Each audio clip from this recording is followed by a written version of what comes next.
Ne jemi berës të paqes, jo mbjellës të hidhërimit. Ne jemi ata që sjellim gëzimin e Jezus Krishtit në këtë botë.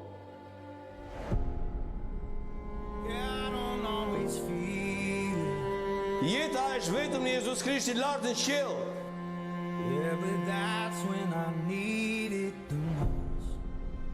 Gur të gjallë, një program jetë ndryshues.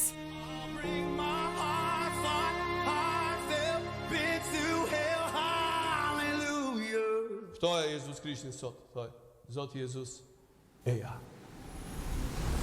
Mesazhe nga shërbesa e pastor Shkëlqim Baraku që vijnë çdo ditë në familjet tuaja në orën 18 dhe në orën 10. Fillo sot një jetë të re me Perëndin.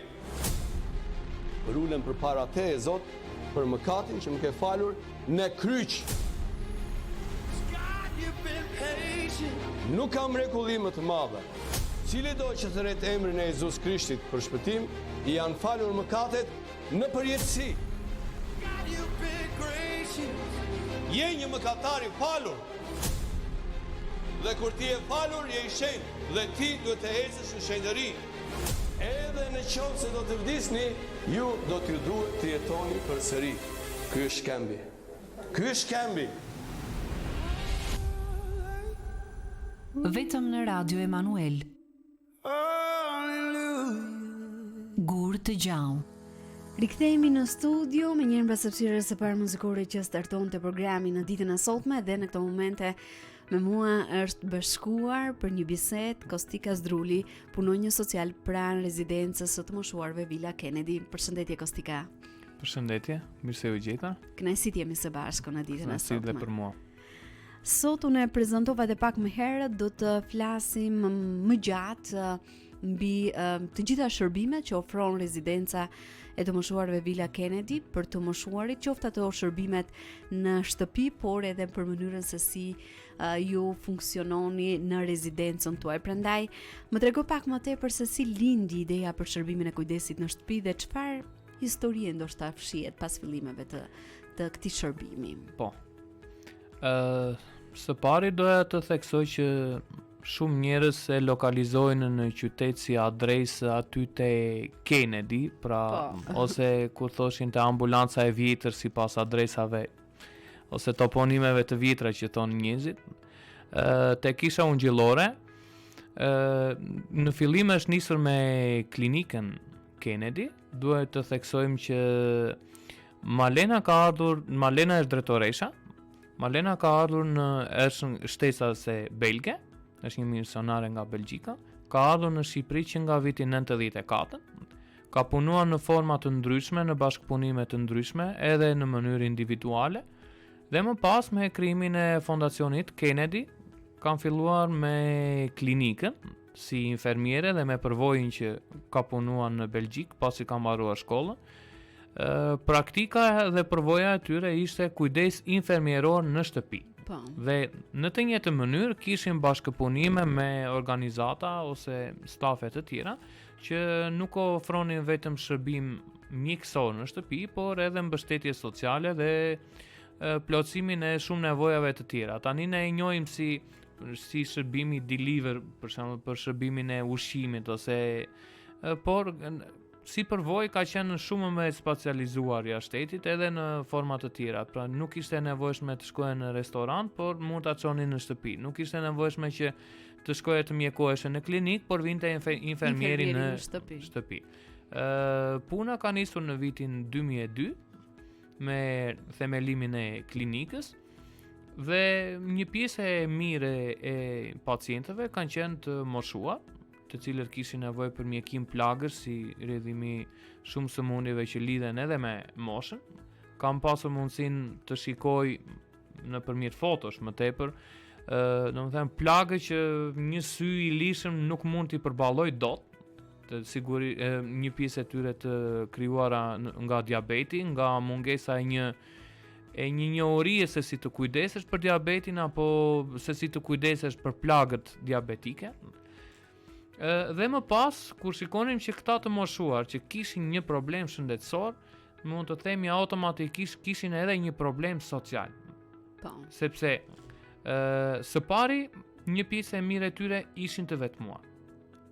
Vetë problemet shëndetësore ndikojnë në jetën sociale, sepse nuk është me njëta mirëqenie, nuk është e njëta qetësi, nuk është e njëta aftësi për të kujdesur për veten, për të plotësuar nevojat.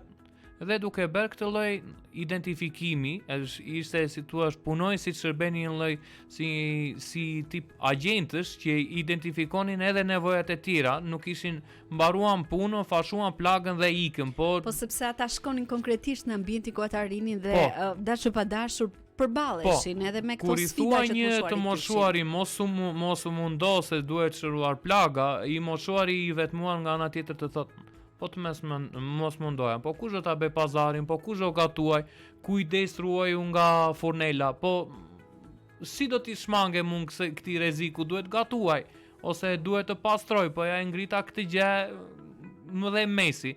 Pra, duke identifikuar nevojat e tjera brenda një viti, nuk filloi vetëm klinika, po edhe kujdesi në shtëpi. Në fillim me përmbushjen e nevojave të pastrimit, dhe më pas me qendrën ditore të moshuarve ku ushqimi përgatitej, shërbehej në mencën e qendrës, po kishte edhe shumë të moshuar që mund të bënin dush në atë qendër. Pra, ishte edhe kujdesi për higjienën, aty ofrohesh edhe një mbështetje sociale. Fillimet janë gjithmonë të vështira, kam parë foto, kam pasur mundësinë të njoh punëtorë të vjetër që kemi pasur mundësinë të mësojmë edhe më tepër, sepse nga vështirësitë e para ne që e gjetëm si më gati të shtruar punën, mësonim prej tyre me lehtësira që ishin krijuar ndër vite. U krijuai një klimë e këndshme, një mbështetje sociale, një kohë ku dëgjoheshin si tu është problemet, hallet, si tu vini më tepër në ndihmë, grupi stafi diskutonte më gjerë për këto probleme. Më pas u krijoa mundësia që ushqimi të shkonte të moshuarve në shtëpi. Dhe kjo gjë vazhdoi për një periudhë të gjatë, që e kemi edhe sot pas 24 vitesh. Më vjen mirë. Në fakt, sidomos në kohën në cilën ne jetojmë, duket se nevojat e të moshuarve janë gjithmonë edhe më tepër të mëdha, sepse kemi më tepër të moshuar që jetojmë vetëm, edhe ky është tashmë një realitet i pashmangshëm. Por cili është misioni që ju dhe ishë në punën me të moshuarit dhe çfarë synoni ndoshta të ndryshoni edhe në jetën e tyre, në përditshmërinë e tyre? Po. Tani sipas statusit social i moshuar quhet që në moshën 65 vjeç, por ende një pjesë e mirë e personave që janë në këtë moshë janë të aftë për punë, të aftë për të kujdesur për veten, për të menaxhuar veten ose familjen, jetën në çift ose të ndihmojnë fëmijët e tyre. Pra, mosha 65-75 është mosha që ndryshe quhet rinia e pleqerisë, pra dhe pas 75-s fillon pleqeria dhe pas 80-85-s pleqeria e thellë. Tani ka persona që mund të jenë edhe në moshën 65, edhe 65 ose brenda moshës 75 që kanë nevojë për këtë shërbim, sepse mund të jenë të vetmuar, mund të kenë një problem shëndetësor ose kanë një arsye tjetër sociale, familjare, për shembull të tilla ka një problem shëndetësor, nuk e përdor dot një dorë. Po. Ose mund të ketë s'ka kushte shumë të mira për të përgatitur ushqimin.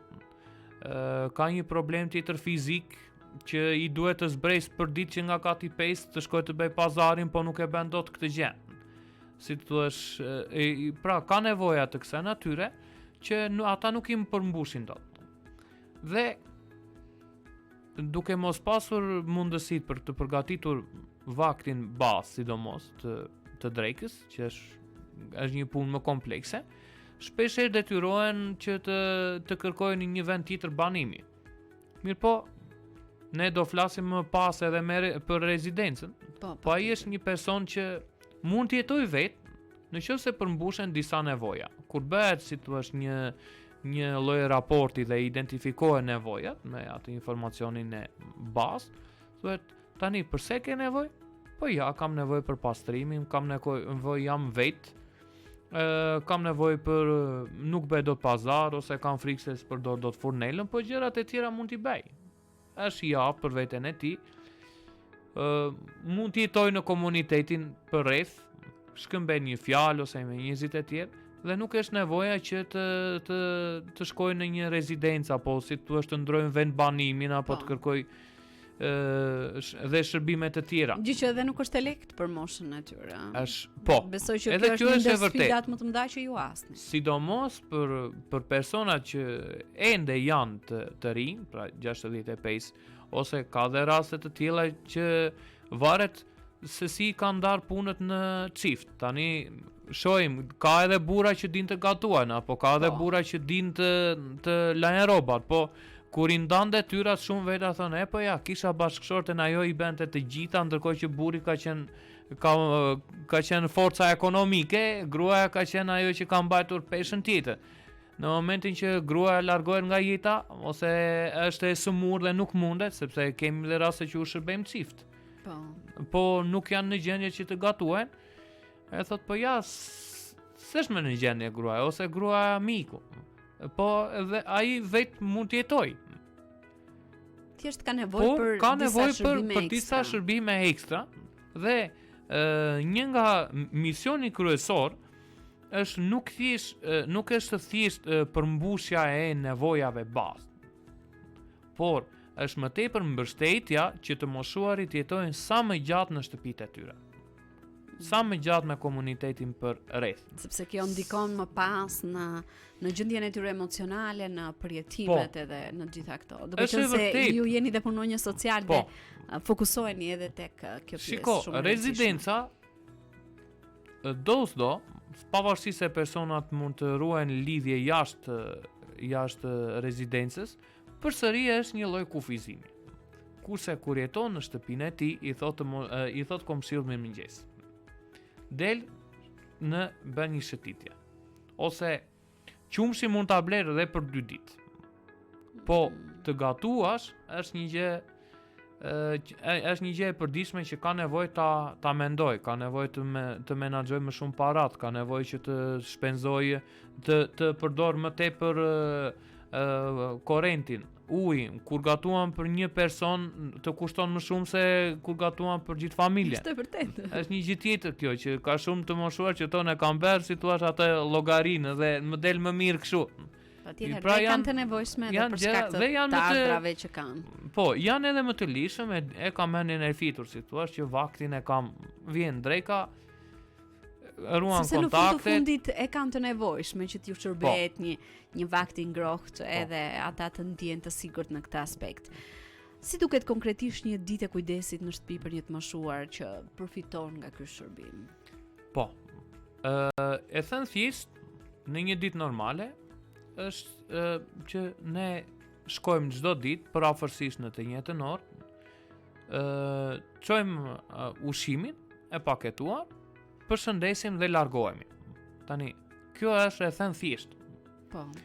Edhe mund të ndodhë gjatë edhe një muaji ose shpesh herë mund të kaloj kjo gjë. Sigurisht nëpërmjet stafit, jo vetëm punojës social, por nëpërmjet shoferëve që shkojnë shpesh, krijohet një marrëdhënie shumë e ngushtë, sepse kur shkon për ditë, ne shohim që ata kanë nevojë më shumë edhe se për ushqimin që është nevojë bazike, ka nevojë për një komunikim. Krijohet një marrëdhënie shumë e ngrohtë, një komunikim shumë fleksibël, krijohen si thua kode të ndryshme për një bisedë të ngrohtë ose për të kuptuar gjendjen e tyre shëndetësore, emocionale, psikologjike. Është ajo përshëndetja si e sot. Po pak në fakt dje Kristi që është një nga shoferët më tha X person sikur nuk po e shikoj shumë mirë, nuk po e shikoj shumë të kthjellët në fjalët që po më thon.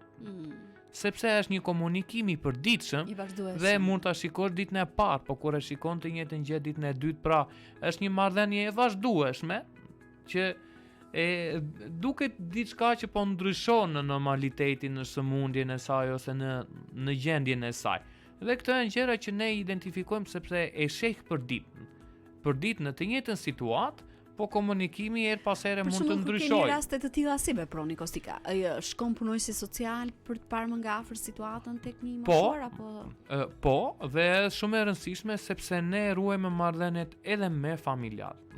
Ka shumë raste që janë familjarë që e kërkojnë këtë shërbim për prindrit, ose ndonjëherë mund të jenë edhe të afërm të tjerë përreth, në mungesën e fëmijëve që janë jashtë shtetit për shembull.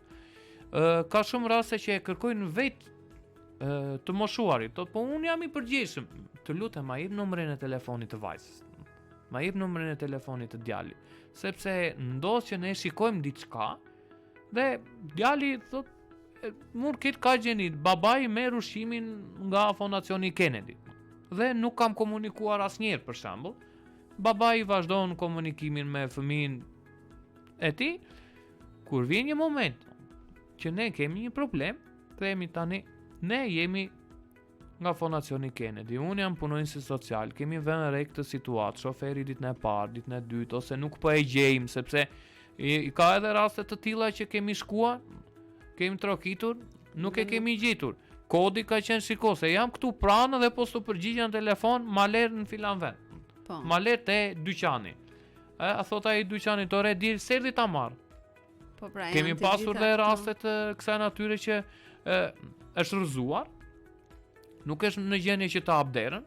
Ne kemi lajmëruar familjarët, kemi lajmëruar personat, numrat e tjerë të kontaktit, gjithmonë në fletën e regjistrimit përpiqemi që të mbajmë 1 ose 2 numra të tjerë kontakti dhe lajmërojmë.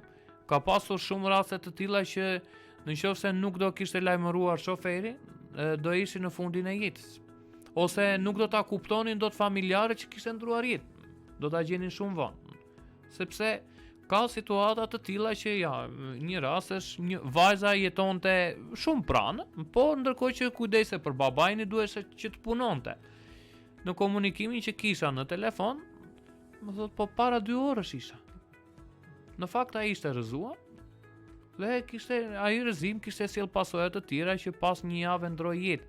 Po ndoshta vajza mund shkonte me rutinën, mund shkonte si thua pas 4-5 orë, kur të dilte nga puna mund të shkonte prapë sipas nevojave. Mendonte që gjë nuk ishte ndodhur. Kjo mendoj që është një rast pozitiv kur kanë të afërm vajzën djalin aty pranë edhe.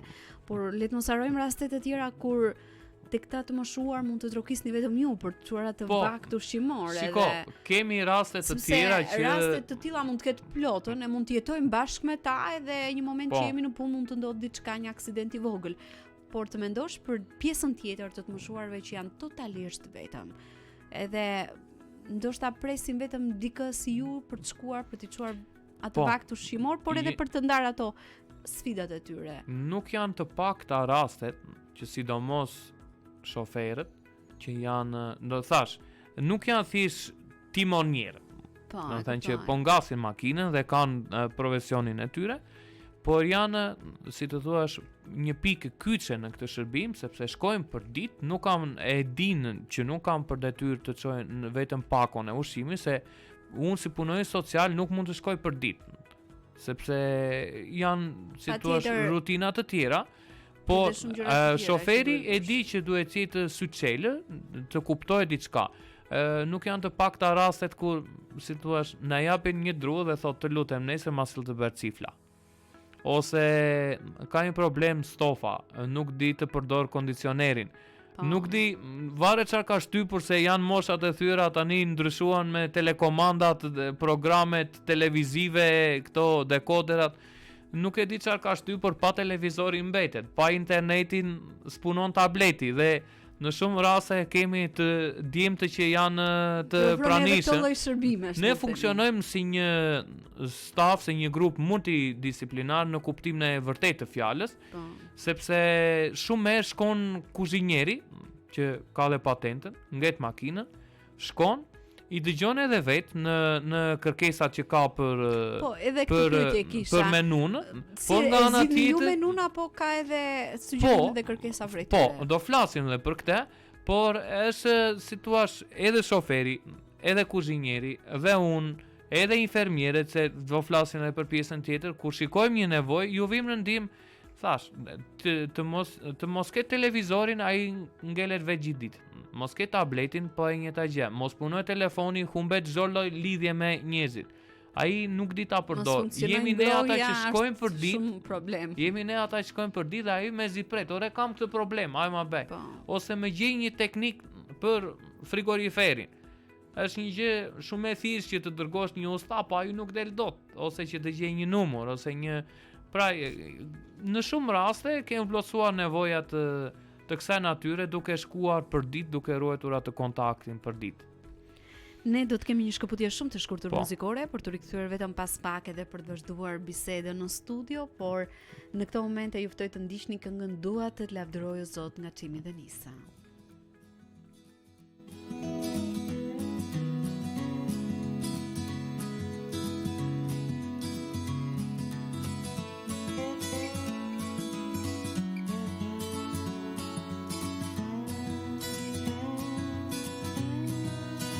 Dua të lavdëroj o Zot, çdo ditë më shumë. Dua të lavdëroj o Zot, çdo ditë më shumë. Që të mësoj që të kërkoj diturinë e hirit të dua të lavdëroj. Zot çdo në qiell këndoj në për ty.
Rikthehemi në studio, vazhdojmë të jemi së bashku drejt për së drejti në valët e Radio Manuel në programin Muzik Plus. Sot jam duke zhvilluar një bisedë e cila ju vetëm na informon, por besoj që ajo që Kostika është duke ndarë me mua në mikrofon, por dhe për teti, besoj që na bën të ndërgjegjësohemi gjithmonë edhe më tepër për atë që ne jemi duke bërë për moshën e tretë.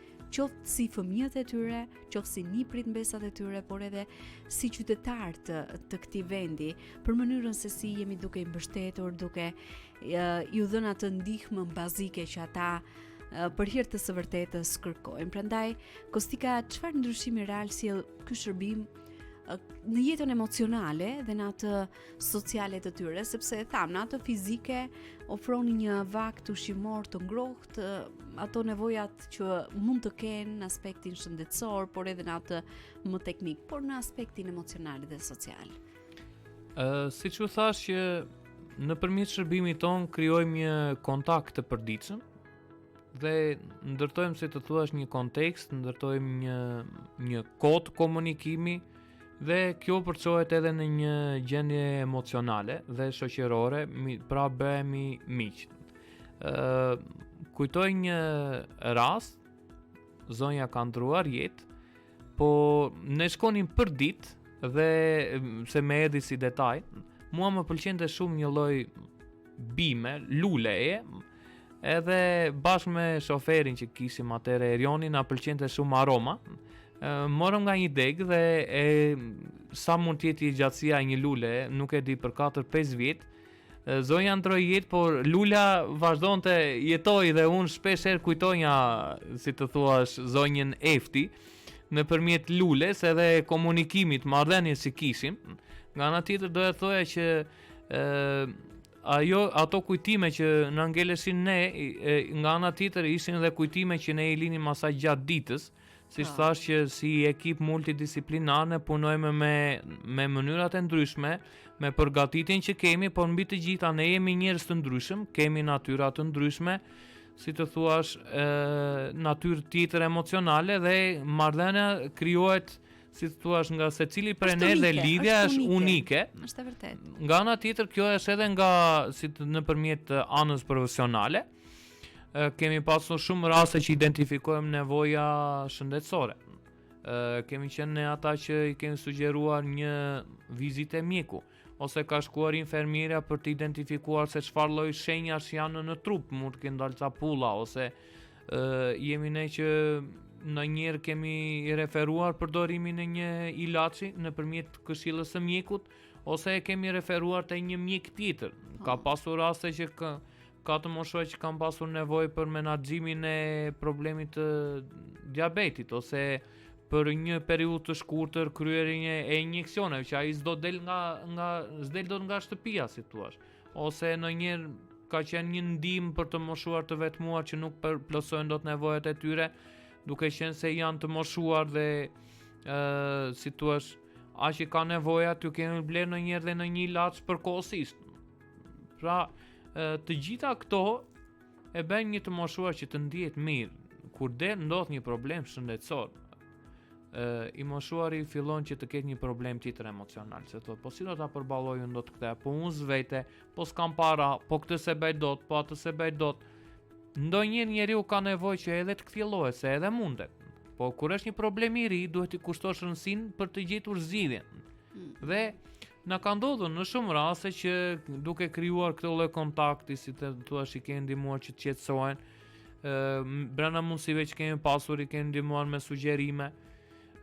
Sigurisht shërbimi është pak një kufizuar, këto janë mundësitë tona, se ne nuk mund t'i shoqërojmë dot te mjeku ose nuk mund të ofrojmë dot shërbime të tjera.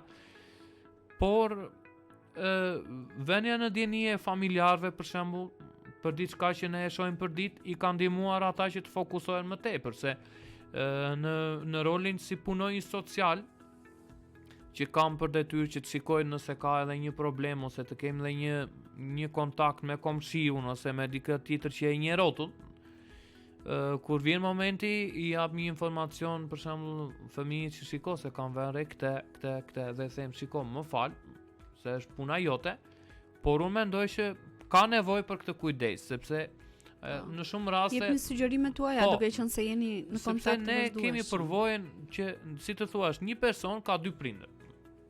Minimalisht ka të bëjë me 2 të moshuar, ose le të themi mund ka të bëjë në jetën e tij që të kujdeset më shumë, le të themi edhe për disa, më shumë se 2.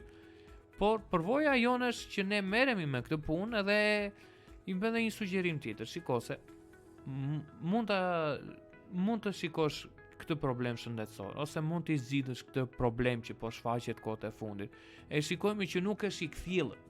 Jo, e ka trurin top, po flasim kështu siç flasim shqip. Dakor, po duke e parë për ditë këtë gjë nuk e ngatronte. Kishim një situatë më përpara Dhe thot babai, ja, pyete sa ka pensionin, ta thot shifrën. Thash më fal. Babai është ekonomist. Shifrat nuk ja haron asnjëherë. Pjesën tjetër ka filluar avash që ta harroj sepse dhe është shumë e Këto vështirë. janë patjetër pjesë e moshës të tyre që ndodh. Janë disa gjëra që duhet të jesh pak gjak ftokt. Sidomos kur e ke njeriu tënd, në një moment caktuar tronditesh se thua babai im tani nuk është si më përpara dhe kjo është një gjë që duke pasur atë imazhin si ka qenë prindi dhe nuk arrin do ta kuptosh që se është njeriu i ty afërt, nuk e percepton dot ndonjëherë ndryshe, vërtet. Kjo është një anë dhe duke me ngarkesën emocionale dhe me sigurinë që ke, sepse nuk e pas sjelljet e tjera ose ndryshimin që ndodh, është pak e vështirë për ta sidomos për ata fëmijë që ndodhen jashtë shtetit, kanë tjetër. humbur këtë ndryshimin tek prindrit, i cili ka qenë i ngadalt, ndoshta i përditshëm, por shumë pak i dukshëm. Dhe ata nga një prind që ndoshta mund ta kenë lënë në një formë shumë të mirë fizike, emocionale, shohin dikë tjetër edhe nuk arrin ndonjëherë edhe ta kuptojnë këtë ndryshim që ka ndodhur tek nëna apo babai i tyre. Kjo është që sado e shikojnë në kontaktin e tyre mund të ndodhë që gjithmonë ti i kthjellët, po kur në gjërat e tjera që shohim dhe kështu identifikohen si të thuash ndryshimet me fazat e tyre. Edhe meqense jemi duke folur për familjarët, për fëmijët e tyre kryesisht, që ndoshta edhe mund t'ja jenë të mbingarkuar, ndoshta nuk ndodhen, këtu janë pjesa më e madhe prej tyre jashtë Shqipërisë. Çfarë lehtësimi ofron ky model kujdesi që ju keni? Tani ndoshta edhe për ata që janë pjesë e rezidencës, jo vetëm për shërbimet në shtëpi. Po e themi në mënyrë të përgjithshme se situata të ndryshme që ndodhin me fëmijët e tyre. Kur krijojmë marrëdhënie me shërbimin në shtëpi, thon të paktën hyn ose del një njeri në shtëpi. Ka një person që mund ta shikoj. Tjetra është e zgjitur, janë në punë, kanë detyrime të tjera, nuk mund të kujdesen dot, ndoshta jetojnë larg ose ka si thua probleme shëndetësore, po është një kujdes që ata duan të sigurohen, nuk e bën dot vetë, po duan të sigurohen që të gjejnë një zgjidhje. Nuk janë të pakta rastet kur na vinë në rezidencë edhe kërkesa të tilla që tani un jam gjysh. Jam 67 vjeç, jam gjysh, më duhet që ta ndihmoj djalin, më duhet që të shkoj në Tiranë, më duhet të shkoj në Gjermani, të shkoj ku jetojnë fëmijët, të kujdesem se do lindë nusja e djalit ose do lindë vajza. Edhe po nga ana tjetër duhet kujdesem për maman. Nuk kam ku e le. Ose ajo këtë gjë 2-3 gjëra i bën, po nuk ka duan dot. Ose prap nuk e di, duhet një njeri rotull, duhet të ikë me mendje të fitur. Dhe si thua, këto janë ndryshimet që ndodhin se do të thënë kanë detyrimet e moshës, kanë detyrimet e të qenit gjysh, po nga ana tjetër nuk harrojnë detyrimet që janë fëmijë dhe kanë edhe prindër. Dhe shërbimi në këto raste, ne kemi shumë raste të tilla edhe në rezidencë që mund të jenë edhe stërgjysh të moshuarit. Kemi shumë raste të tilla, sa një zonjë i thosha tash për herë të sati e bërë stërgjyshe, se nuk ishte vetëm që ishte bërë një herë si thua. Dhe po edhe në këtë mënyrë kemi krijuar një marrëdhënie të mirë me familjarët e tyre, me cilët besoj mbani kontakt të vazhdueshëm. Kontaktet janë të vazhdueshme dhe është një fat për ne, sepse krijohen miqësi edhe marrëdhënie të tilla që zgjasin edhe kur të moshuarit zgjedhin të largohen nga rezidenca, sepse ndodh që edhe largohen fëmijët kthehen nga emigracioni ose pra ka raste të tilla, por edhe pasi kanë ndruar jetë, është si të thuash një marrëdhënie e mirë që ku shkëmbehemi ose ku na lidh puna për diçka tjetër, është një njohje dhe një marrëdhënie që vazhdon me familjarët. Mbi gjitha duhet jetë një mirënjohje për atë që ju keni bërë për prindrit e tyre. Si mund të lidhen të interesuarit me fondacionin dhe cili është hapi parë, pse jo për të përfituar nga shërbimi, për te atij shërbimit në shtëpi që ti prezantove deri më tani? Po. Kontaktet mund të jenë si pikë referimi nëpërmjet klinikës Kennedy ose prandaj përmenda në fillim lokacionin që kemi Kennedy, që të gjithë e njohin. po, nëpërmjet rezidencës, sepse aty përgatitet ushqimi dhe si të thuash është vendi ku ne kemi përqendruar shërbimet për të moshuar, sepse gjithçka që vjen tani është nga rezidenca në shërbimin në shtëpi dhe quhet ushqim në rrota. Domethënë nga rezidenca është i njëjti gatim që shkon edhe në shtëpitë të moshuarve.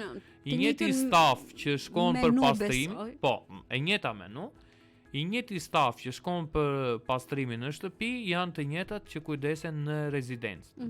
Edhe kur kemi pasur probleme me të moshuar që kanë pasur një problem shëndetësor, kemi kontaktuar me infermierët e rezidencës sepse ne jemi ekip, kemi pasur bashkëpunimin dhe me infermierët e klinikës, por si thua, ne jemi bashk, punojmë bashk, raportin e kam më të lehtë për të dhënë, atë që se përmbushim dot.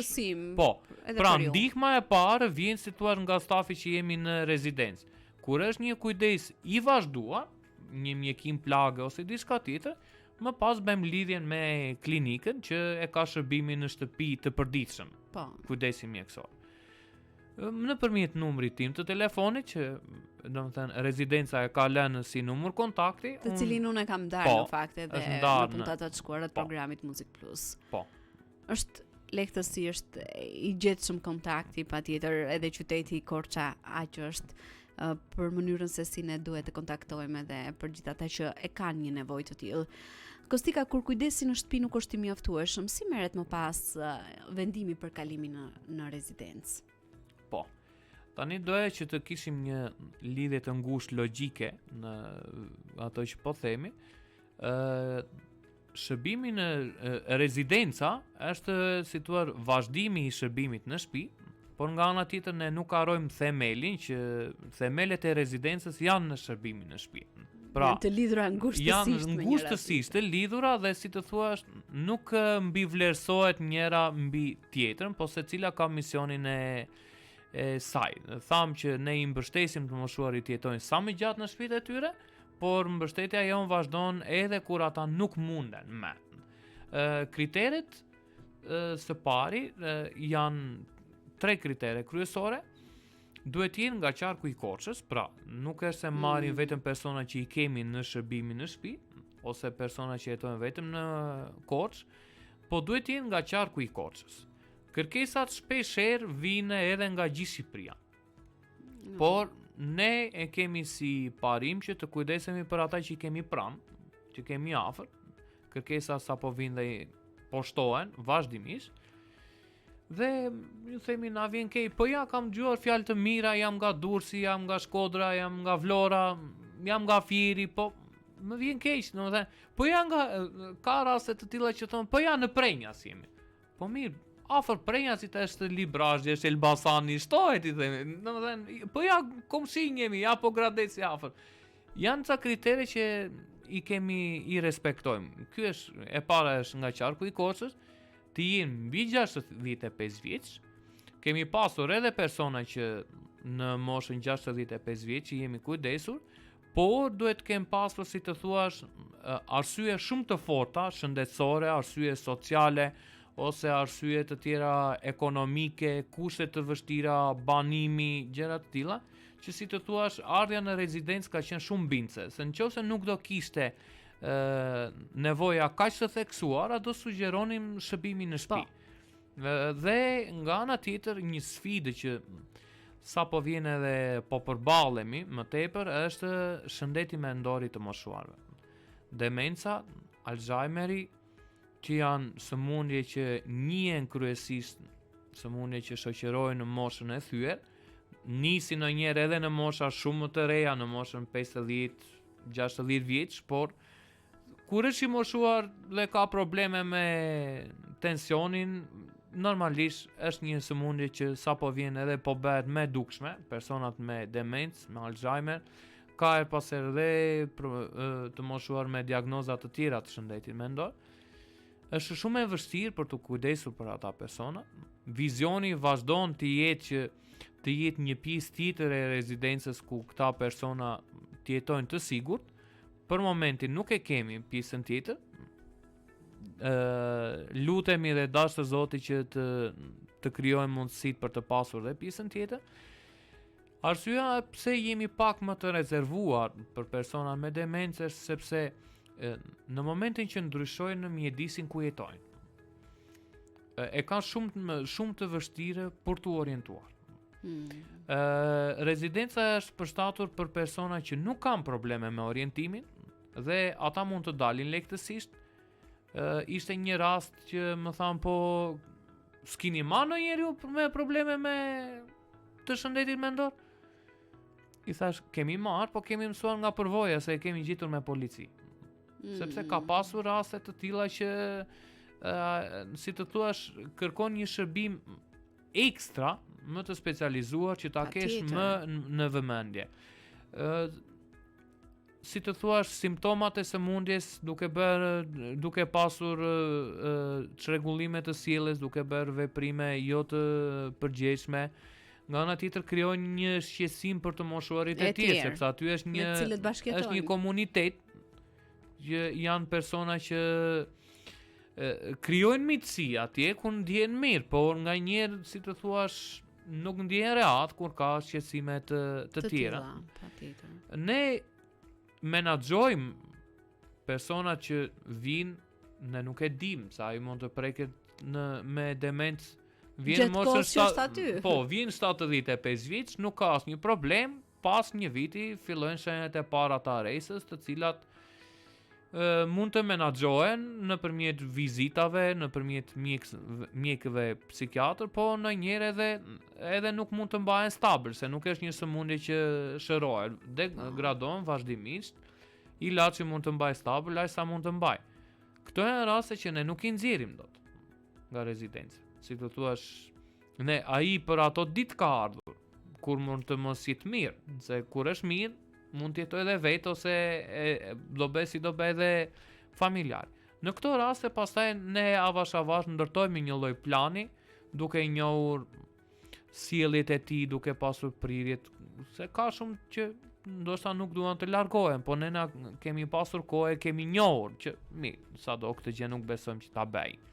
Patjetër, sepse ka një kohë aty edhe ai është përshtatur, edhe ju jeni përshtatur me atë individ që burr apo grua. Këto janë 3 kritere kryesore, nga qarku i Korçës, mosha mbi 65 vjeç dhe të mos ketë probleme të shëndetit mendor.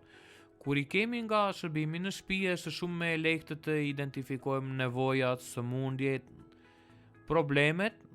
Patjetër, sepse ju keni qenë në kontakt të vazhdueshëm me këtë. Rezidenca tani ka 14 vjet që funksionon, që në 5 shkurt të vitit 2012. Prej kohësh ne kemi si praktik që funksionojmë me një listë pritjesh, e cila vazhdimisht është e madhe, ka kërkesa shumë. Shpeshherë ka të moshuar që ju duhet të presin ose që të gjejnë një zgjidhje tjetër. Dhe ne i marrim në telefon kur një moshuar ndëron jetë ose kur një moshuar zgjedh të largohet, i marrim telefon sipas radhës dhe shkojmë si një ekip, përsëri shkojmë si ekip me drejtoreshën që është dhe infermiere, një infermiere tjetër nga stafi që lidhet me kujdesin, edhe unë si punonjës social shkojmë e shohim sa mund t'i përmbushim nevojat në rezidencë. Pra, kur themi që përmbushim nevojat, ne si thuash kemi bërë një identifikim, kush është personi, çfarë probleme ka, si mund të kujdesemi, është një plan paraprak që ne për këtë person marrim kohën tonë për të diskutuar dhe më pas të tjerat ne i japim kohë vetes dhe familjarëve të paktën 3 muaj. Ne punojmë fort që i moshuari të integrohet, të marrë shërbimet e duhura dhe në shumë raste ka funksionuar që ata kanë qëndruar për një periudhë shumë të gjatë. Kemi një rezidente të vjetër që është prej 14 vitesh atje. Wow. Po kemi dhe të moshuar të tjerë që janë prej 10 vitesh. Mund të jenë. Që është një kohë gjatë në fakt. Në 31 rezident, le të themi që gjysma e tyre kanë 5, 7 vjet, 10 vjet. Mbi 5 vjet, domethënë. Po, mbi 5 vjet. Janë një pjesë e mirë atyre që edhe kjo kanë tregon patjetër qëndrueshmërinë në punën që u bëni, në shërbimet që ofroni, por edhe ndjesinë e mirë të tyre, duke qenë se ata e kanë gjetur veten pranë rezidencës Villa Kennedy. Do të kemi një shkëputje tjetër muzikore për të rikthyer vetëm pas pak në studio për të ndarë edhe diçka të fundit për gjithë ata që janë duke na ndjekur, por më parë ju ftoj të ndiqni këngën Unë dorëzohem nga Gloria Nure.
Bisedë shumë të veçantë me Kostikën ditën e sotme, i cili ka dhënë një panoramë të përgjithshme të mënyrës se si rezidenca Villa Kennedy, por edhe shërbimi që ofrojnë në shtëpi për të moshuarit në qytetin ton, ka ndikuar në jetën e tyre jo vetëm në ato nevojat bazike, por edhe në përmirësimin e gjendjes emocionale dhe mendore të moshuarve, sepse të gjithë e dim, besoj bini dakord me faktin që kryesisht të moshuarit kanë gjithmonë edhe më tepër nevojë për të ndërvepruar me shumë prej nesh në kohën në cilën ne jetojmë. Prandaj Kostika, mund të ndash pak më tepër në lidhje me ato momentet argëtuese që të moshuarit gjejnë në aktivitetet që zhvilloni, bashkëpunimi me komunitetin, edhe gjithçka tjetër që keni përtej këtyre shërbimeve bazë. Po.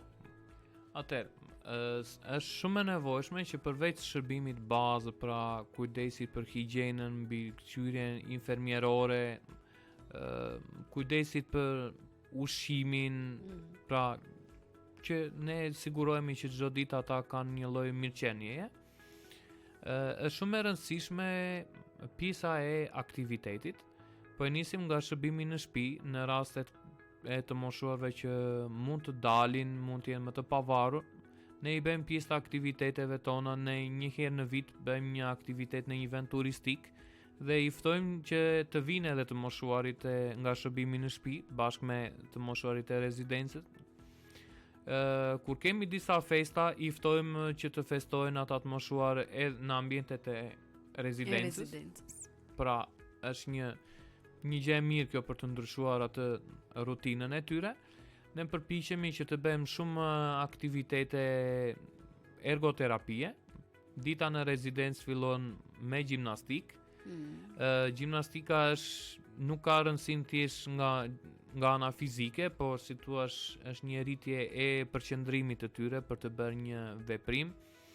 Kemi shumë aktivitete të tjera të përshtatura me mundësitë dhe potencialin që kanë të moshuarit për t'i kryer. Kemi shumë aktivitete lojra në rreth. Infermierët luajnë rolin e animatorit dhe përgatisim shumë gjëra, dekorin e rezidencës për festat të caktuara për 1 tetorin që është dita e të moshuarve, Krishtlindjen, Pashkën, sepse ne i kemi në standard që edhe festat, domethënë Sultan Evruzin, Bajramin i respektojmë, si thua, atë përkatësinë fetare që kanë. Pra përgatitjet që nevojiten për dekore të ndryshme janë nga duart e të moshuarve. Kalon dita me një aktivitet, sepse edhe ka shumë të moshuar që thonë, po ja, sot çfarë do bëjmë sot? Kanë ato pritshmëritë e tyre. Po, kur na ndodh ndonjëherë që dita, si thua, ka një emergjencë për të menaxhuar, s'kemi pasur mundësi, sot na latë, sot nuk bëhet një gjë. Disa herë në javë ne bëjmë dhe muzikë. Ka persona që, si thua, japin në mënyrën e tyre që i ndihmojnë të moshuarit që të kërcejnë, të vallëzojnë dhe muzikë nga YouTube-i. Në raste të tjera bashkë me Romeon, një rezident që e kemi aty që ka një zë shumë të bukur, këndojmë të dy, unë shoqëroj dhe në kitarë dhe këndojmë bashkë, krijohet një atmosferë e bukur. Është një gjë pozitive që ne shpesh na vizitojnë, si thua, grupime të ndryshme, po që grupime ose stafe të ndryshme. Kemi pasur vizita nga kurset profesionale më përpara, por na vin shpesh edhe nga shkolla. Përshëndesim shkollën Raqi Qirinxhi që na ka shoqëruar shpesh me aktivitetet në kohën sociale. Jemi shumë të emocionuar nga gjithçka që ka bërë shkolla Demokracia, kur kanë ardhur që kanë dhënë shfaqje, sepse fëmijët të moshuarit i duan jashtëzakonisht fëmijët. Patjetër, kanë atë lidhjen e veçantë midis tyre. Krijohet një marrëdhënie, për shembull, Mbesa e Stivionës është nxënëse në shkollën Stevasti Qiriazi dhe ka sjell gjithë klasën bashkë me mësuesin, kanë ardhur 2 herë dhe sidomos dhe nga shkolla Stavi Themeli kemi krijuar një lloj bashkëpunimi. Kemi parë shfaqje artistike për tyre, domethënë me një përgatitje me stafin mësimor dhe me mësuesen Florina Najtallari. Kanë bërë një punë shumë të mirë, por mbi të gjitha ju kanë dhuruar shumë dashuri të moshuarve, jo thjesht një program, një recitim. Na kanë sjell kartolina urimi. Ju kemi pasur mundësinë që tu rikthejmë kartolina të fëmijëve. Pra është një ngjallje nostalgjie, një shkëmbim urimi, një krijimi marrëdhënie me komunitetin dhe këto janë aktivitete shumë të mira, jo vetëm për të moshuarit, por edhe për ata që vizitojnë. Festoni patjetër dhe ditëlindjet e tyre. Patjetër që ne festojmë ditëlindjet e tyre, ne kemi një kënd i ditëlindjeve, ata që kanë ditëlindjen çdo muaj. Nesër ka ditëlindjen e Zotit Vasilaq, datën 25, por ne kemi dhe një rezidente që në datën 12 mars bën 100 vjet. Wow. Besoj që do të festoni ndryshe. Kemi pasur edhe të tjerë që kanë arritur, si të thua, afër kësaj moshe, por zonja besoj është për herë të parë.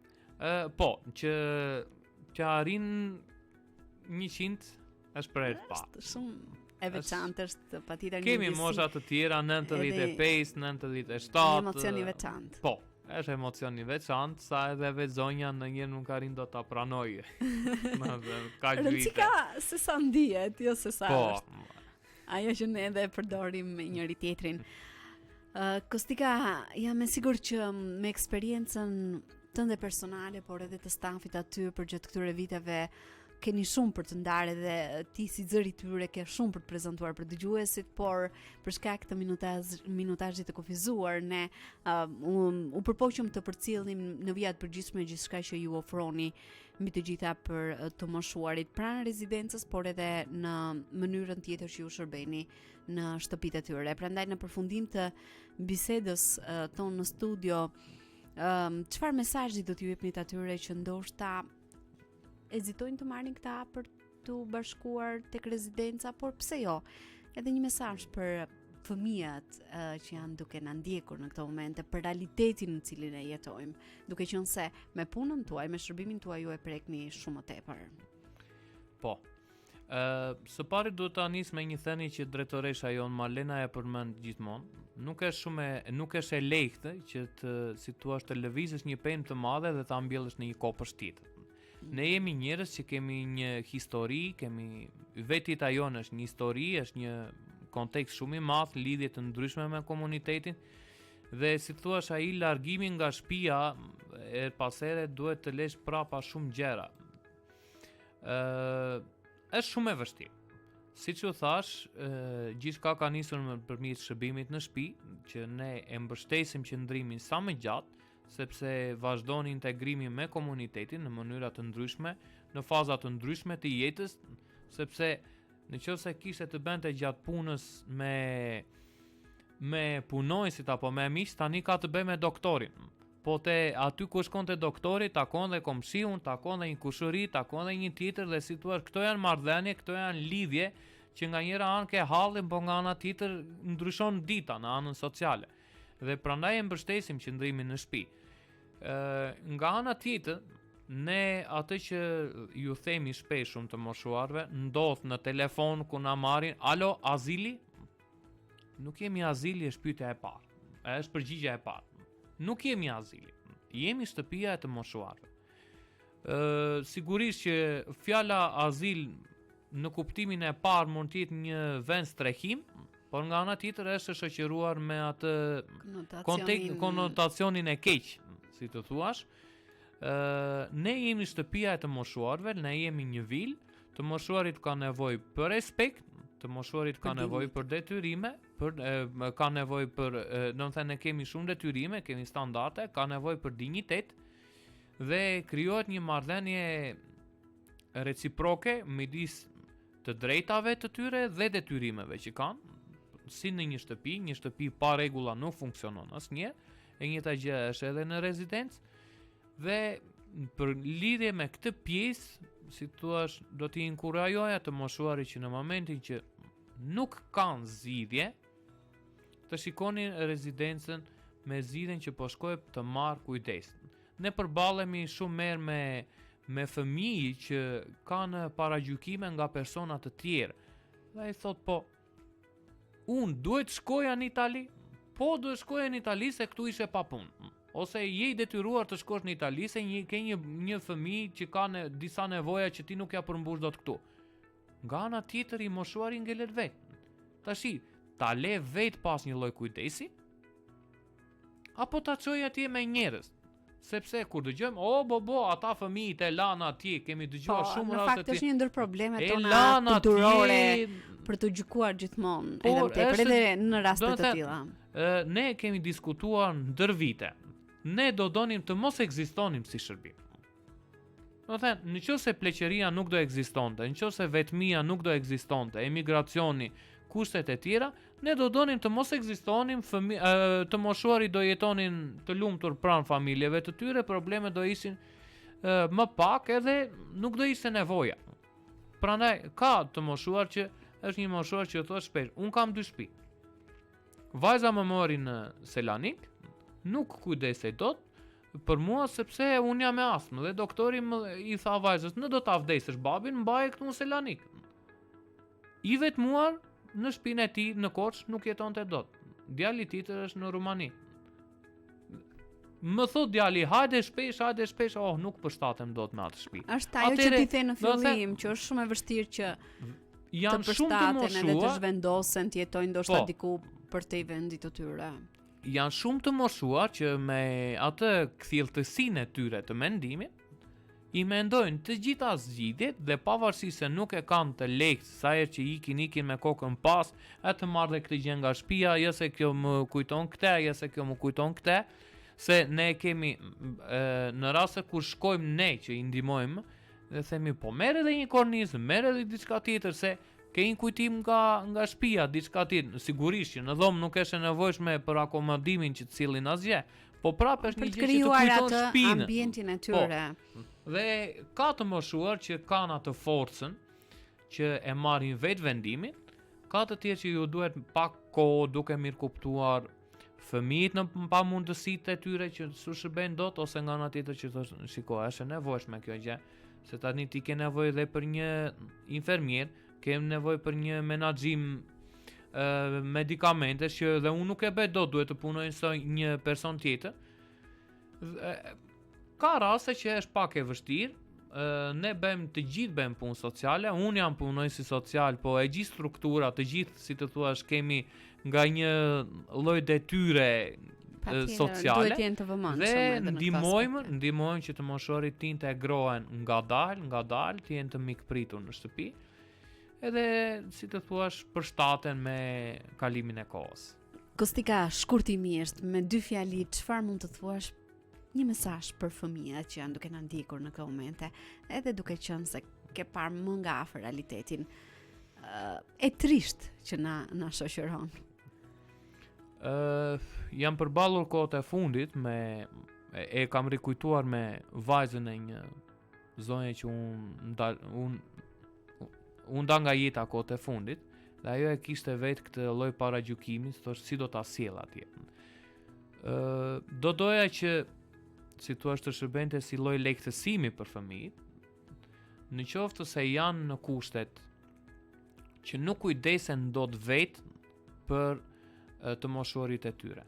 Nuk ja plotson dot nevojat prindërve në shtëpi apo duke paguar persona të veçantë, të hiqni, si të thuash, mendimin apo atë që shoqëron këtë mendim, atë gjendjen emocionale të keqe, atë trazimin për të shkuar në rezidencë. Nuk po them thjesht për Vilën Kennedy, në Shqipëri ka dhe shumë rezidenca të tjera. Së pari do jenë me njerëz, nuk do jenë vetë, së dyti do jenë në një mbikëqyrje që ne shumë probleme nuk i menaxhojmë dot, por thrasim urgjencën.